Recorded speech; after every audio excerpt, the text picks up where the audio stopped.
consultar de las fuentes, digamos, primarias, que son las fuentes de la época, son mucho más variadas, ya os digo, para la baja Edad Media. Luego también tenemos la dificultad de la condición social. Esto lo voy a explicar. ¿A qué me refiero con lo de la condición social? Para tener una visión completa de la figura de la mujer en este periodo, no podemos decir estudios solo religiosas o estudios, hay que estudiarlo en todos sus ámbitos. ¿Por qué representa esto un problema, la condición social? Porque la mayoría de las fuentes aluden a mujeres de clase alta.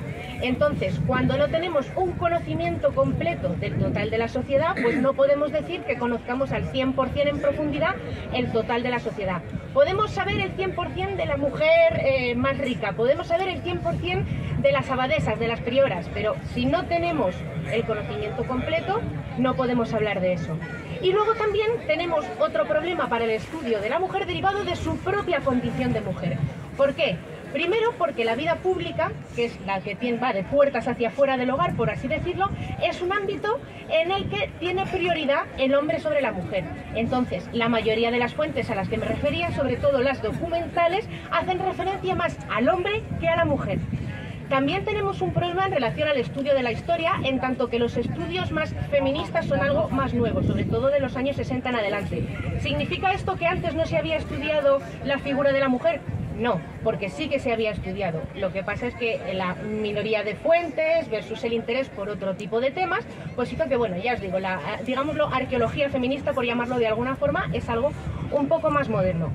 Y luego también que la descripción de la mujer es un tanto inexacta en las fuentes.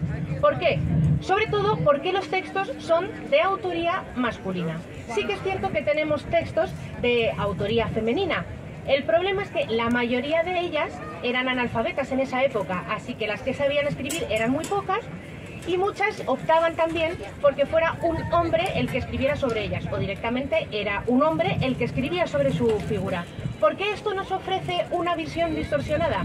Primero, porque muchas veces es la visión de la mujer que se hace a través de ser de lino, y aquí la diferencia entre las clases altas y las clases bajas es que las clases altas se podían permitir adornarlo. Entonces, muchas veces encontramos camisas interiores que van acordonadas.